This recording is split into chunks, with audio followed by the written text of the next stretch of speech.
This is The Speaking Show. I'm David Newman, and you're tuned in to the #1 podcast for speakers, consultants, and experts who want to speak more profitably.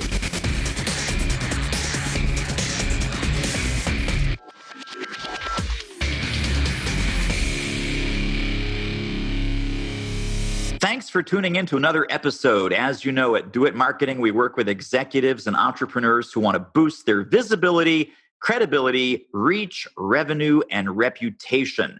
We do that through a combination of marketing, mentoring, and done-for-you services. More information on how we help thought leaders like you grow your business is waiting for you online at doitmarketing.com.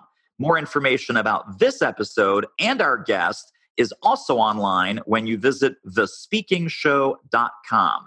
My guest today is Drew Donaldson, Chief Strategist and co-founder at Grohaus. Welcome to The Speaking Show. Hi, David. Thanks for having me. So I want to hear about Grohaus, H-A-U-S. Kind of a fun name. Where did that name come from? And then let's talk about what the business is, and we'll use that as a springboard for our chat. You know, growth is obviously something everyone's focused on, whether you're a startup or a multi-million-dollar organization.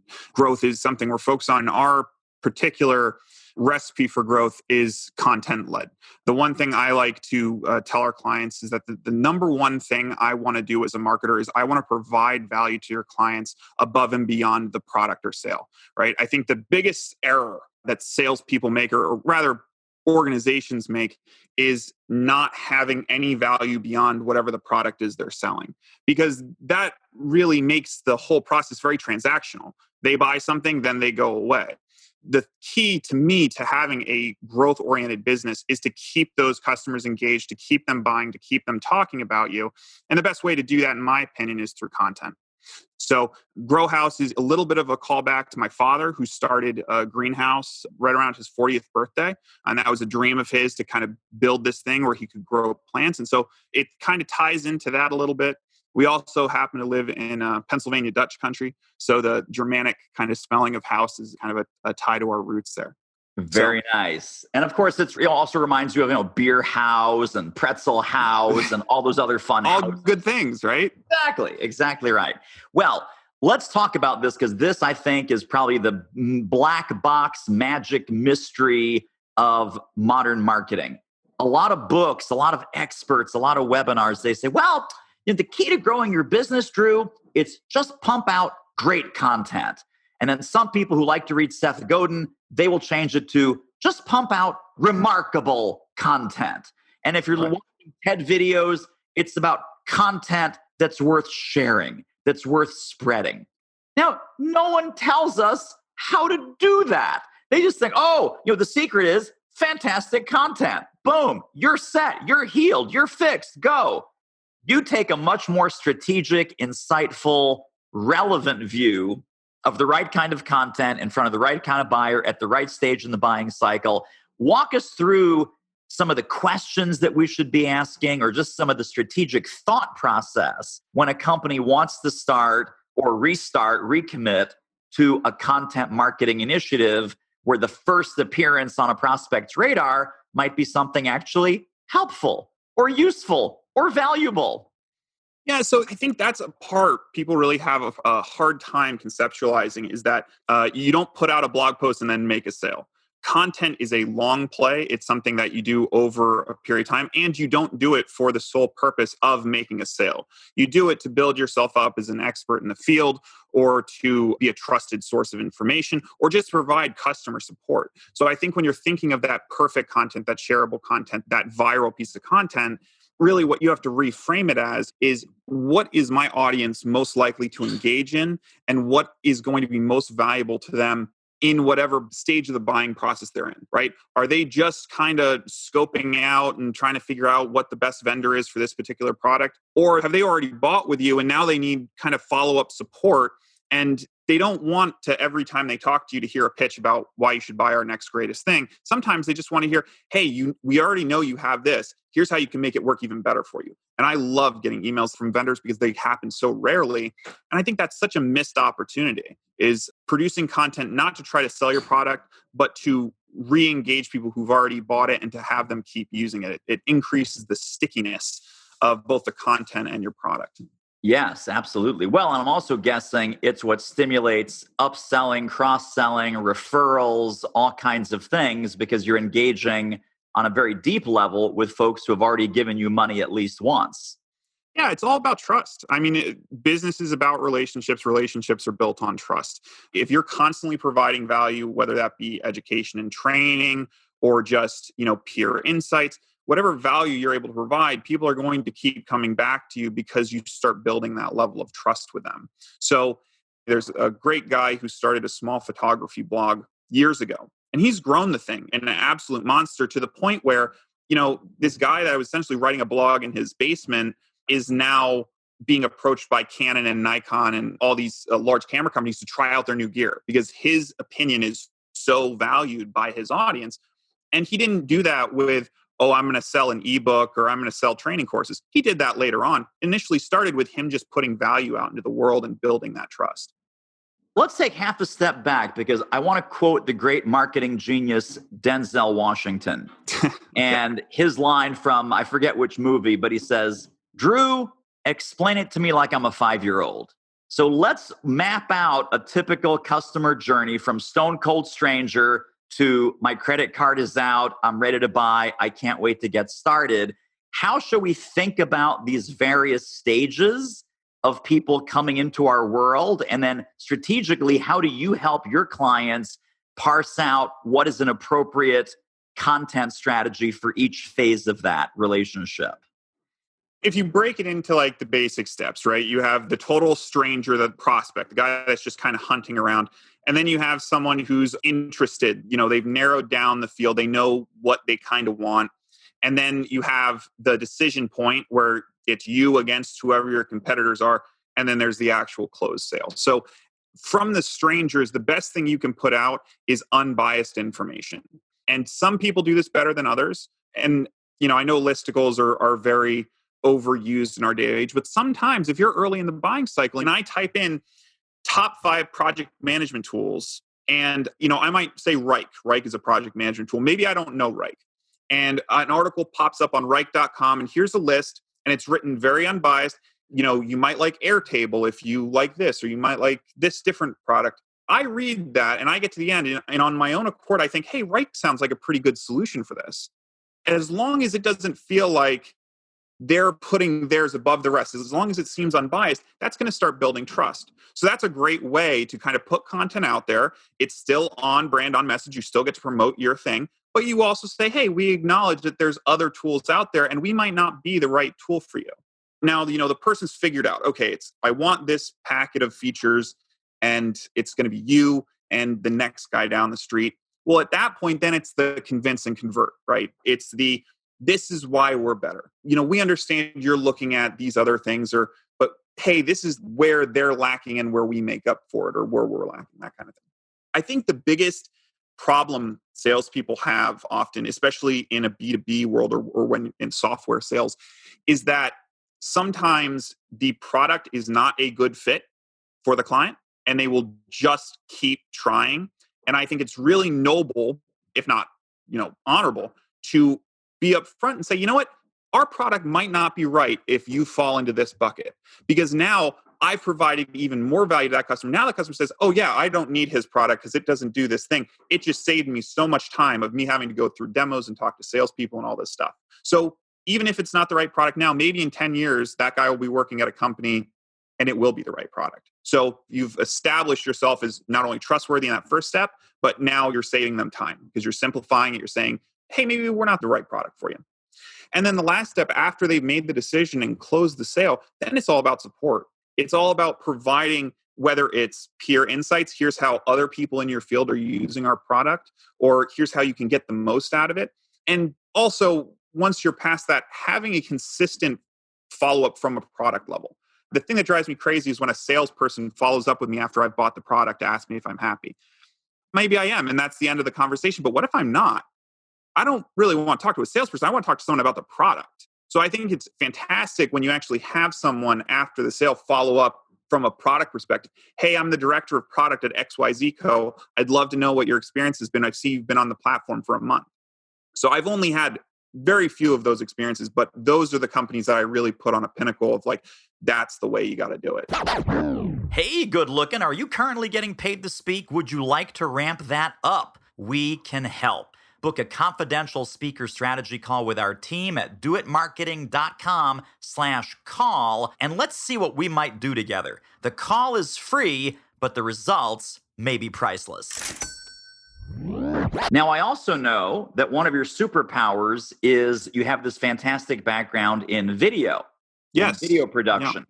And I think in this particular moment of content marketing, you almost can't say the word content marketing without mentioning video in the very same breath. Where have you seen either companies or entrepreneurs or even executives who might be the face and the voice of their brand? Where are they missing some opportunities with video? Where are they misusing or abusing video? And what do you see as some video content marketing trends that we should be tapped into? So I think there's a lot to unpack there. I think the short form ad is kind of useless unless it's really entertaining. I haven't seen a proper commercial in probably 6 months. I watch all of my content online.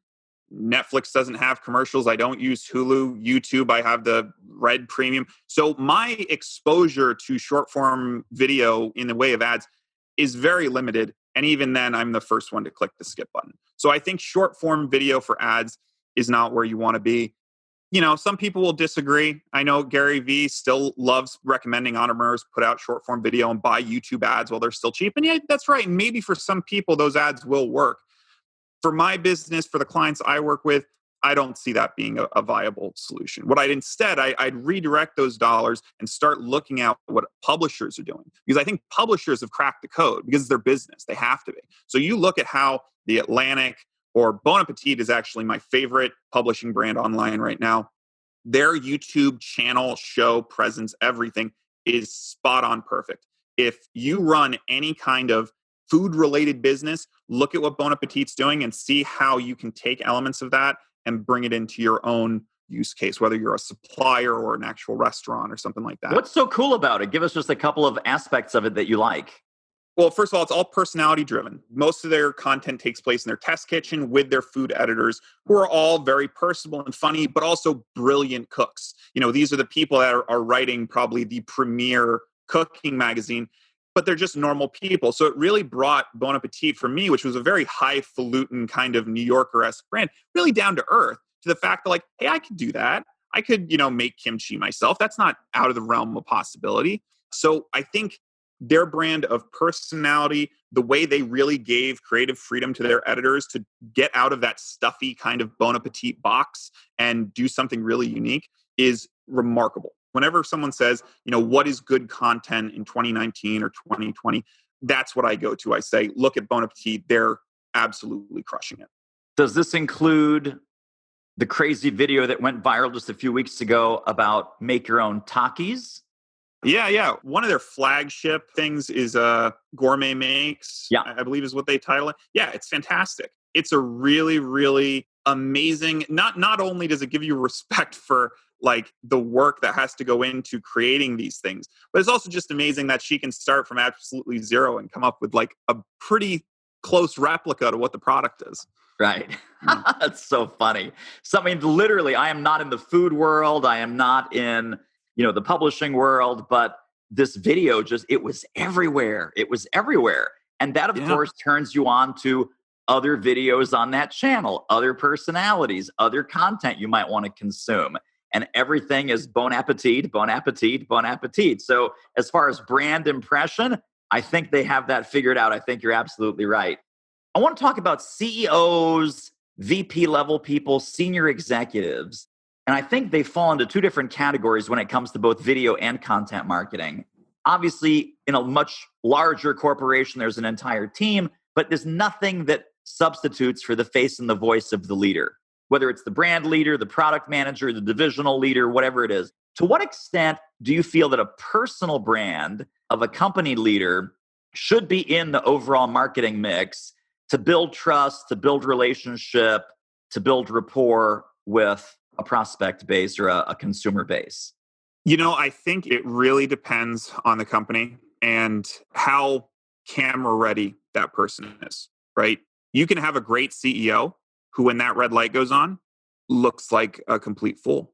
And it's not because they lose their intelligence in that moment or they're not very smart or they, got to their position by error.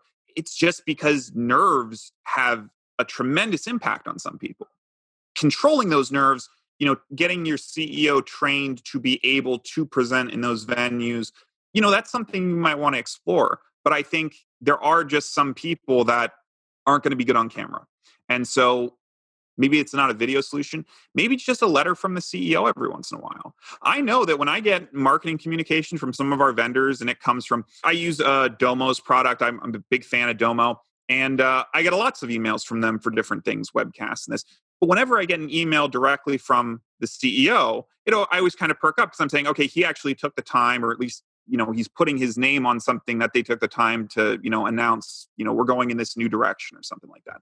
So I think having your CEOs, having your VP level executives in the content doesn't necessarily mean they have to be on video. Maybe it's just participating in a webcast. Maybe that's, more their speed. They can present a deck, but standing in front of a room of 500 people or standing in front of a camera isn't going to work for them.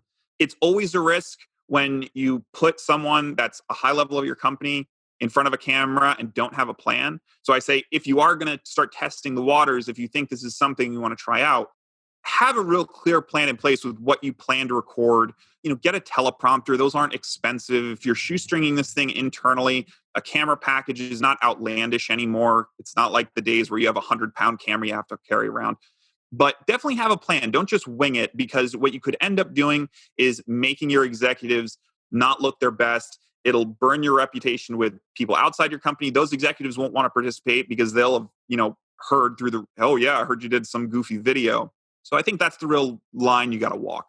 Do you feel that some of the folks that are not, like you said, camera ready or not comfortable in front of the camera, if they have a corporate communications team, could they get some internal mentoring? Should they hire an outside consultant or mentor to work with them for a day or two just to make them more camera ready?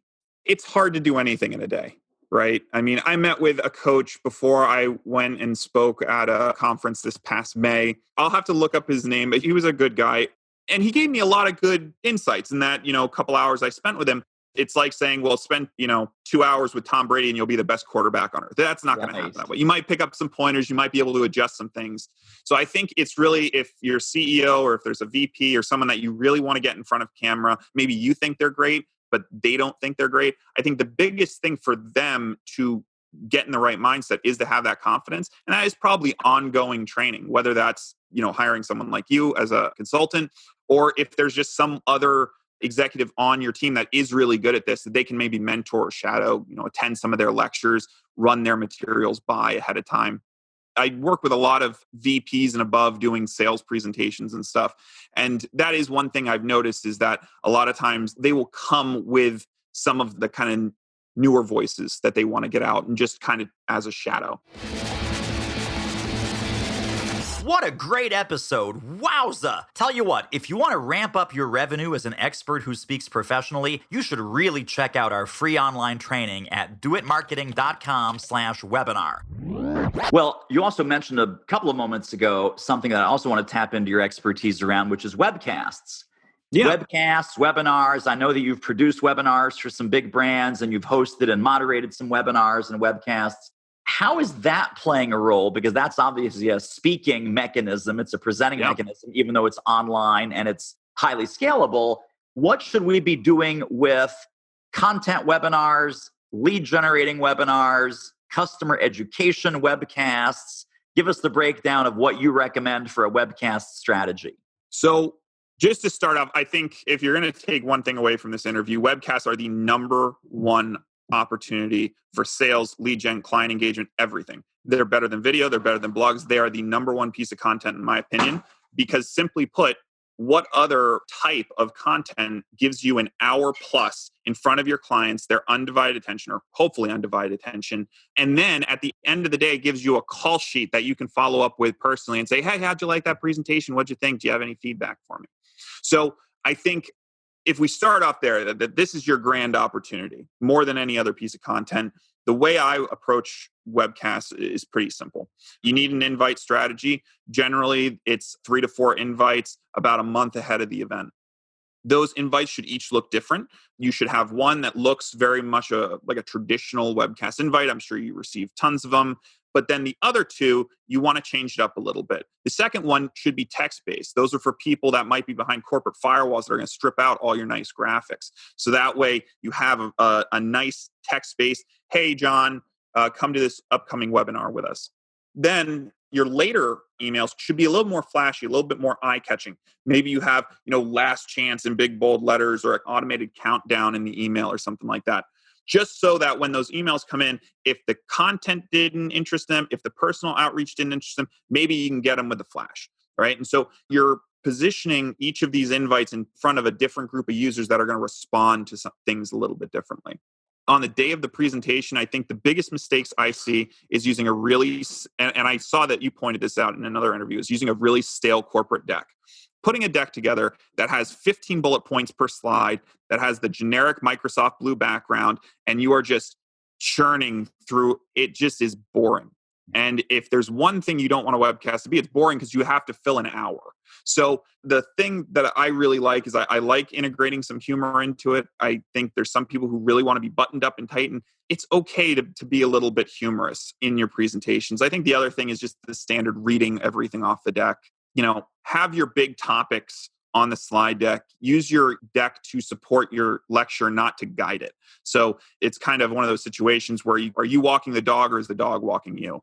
That's my in-event strategy. And then for the follow-up, I think the biggest mistake you could do is to immediately take those people and to try to approach them with a sale. I think, yes, they've shown interest for an hour, which does make them, move up beyond stranger, but they also haven't told you they're ready to buy yet. And so maybe just reach out and say, hey, what'd you think? I'd love to get your honest feedback. You're a respected member of our community, and we'd love to know how we can make these events more valuable to you in the future. I do that with all of the events, and you would be shocked at the kind of feedback I get that has been able to help guide future programs in directions that we didn't even think people would be interested in that. So I think that's the overall strategy I follow when I approach webcasts. Yeah, really outstanding advice. As we're wrapping up, I want to ask you about audio, because you also have some fantastic experience with audio, and specifically podcasting, Audible audiobooks, Audible special programming. A lot of people might not know is that Audible, which is owned by Amazon, of course, it's an 800-pound gorilla. And audio content, original audio content, just like we have original video content from Netflix and Hulu and so forth, Audible is poised for a huge amount of original audio content. And of course, podcasting is now bigger and better than ever. Even as big as these things are, you look at it relatively speaking, it's still a huge ground floor opportunity. I think someone said there's like 350,000 podcasts out there, and you're like, wow, that's a lot, except there's 6 billion websites. So imagine if you had a website when there was only 350,000 websites. Imagine where you'd be. Yeah. What do you think about Audible, audio content, podcasts, and everything that we should be doing with our content strategy to get into people's ears? Podcasts are difficult pieces of content to grow simply because they're network centric. You can promote a webcast on Facebook or Twitter or things, and you will get natural traction. People will naturally want to sign up. It's a much more broad field. There are so many options. People only are commuting for an hour or two a day in major metropolitan areas. So ear time is very limited.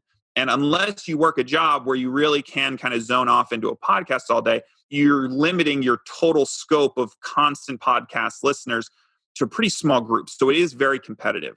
And I think the biggest problem people have is that they don't understand that growing a podcast is all about networking. David, I think you actually have the prototypical podcast format where you're able to, and I'm hoping I'm not spilling any of your secrets here, but by having a podcast that you're then interviewing people on that they can then turn around and promote to their networks, not only promotes the person you're interviewing to their network as an expert, but also promotes your podcast to a wider audience. So if anyone wants a strategy, just do what David's doing. He's doing it perfectly. This is exactly textbook, open and shut case how you would do a podcast. Or at least if I was going to a client, I'd probably show him yours and say, if you want to do it, this is how you need to do it. I love that. Thank you for that huge compliment. I always tell our clients, I say, listen, I'm either doing it to you or teaching it to you, and pay attention to both. I mean, this is great because just like you, one of the highest compliments that I ever get is, David, you're a guy that doesn't just, preach what you're thinking. You preach only what you practice. Yeah, I think that's the big thing, at least with a lot of the marketing gurus that I've seen over the years, is it's one thing to stand on stage and talk about, how great it is to, I was watching a speaker earlier this year and they were saying, well, long form content is back. That's the way it is. But then you go to the speaker's website and it's full of 5-minute videos. It's like, well, where's your long form content? It's one of those things that's like, I'm willing to take you at your word for a day, but your actions have to back up your statements. So right. I think that's, at the end of the day, you got to deliver. And that's really what determines whether your content's good or not, is at the end of the day, you're delivering for your audience. Exactly. Well, thank you for delivering during this podcast. I want people to know how to get hold of more Drew Donaldson genius. Where do they go to learn about you, Grohaus, your social accounts, all of those kinds of things? And we're going to link all of what Drew's about to share in the show notes right under this episode when you go to thespeakingshow.com. But where can we send people to get more Drew brilliance? So grohaus.org, grohaus.org is our website. You can find our, the list of services we provide our clients, along with some case studies and other information there. I'm on LinkedIn, so you're more than welcome to just search me there. I don't think there's too many Drew Donaldsons that live in Pennsylvania, so that's a good place to find me there. Instagram, I don't remember my handle off the top of my head. I know that's terrible marketing, but I will have to give it to David afterwards to include in the show notes. Excellent. And we will pop that again right under this episode, all the links to connect with Drew and see what he's up to and keep tabs on his empire. All right, my friend, great speaking with you. Thank you for being on with us. Yeah, thanks, David. It was great talking with you. Well, that wraps up another episode of The Speaking Show. Hey, tell you what, if you like us, rate us and review us on iTunes. Subscribe. Tell a friend. Go grab the notes and downloads and extras at thespeakingshow.com. See you next time.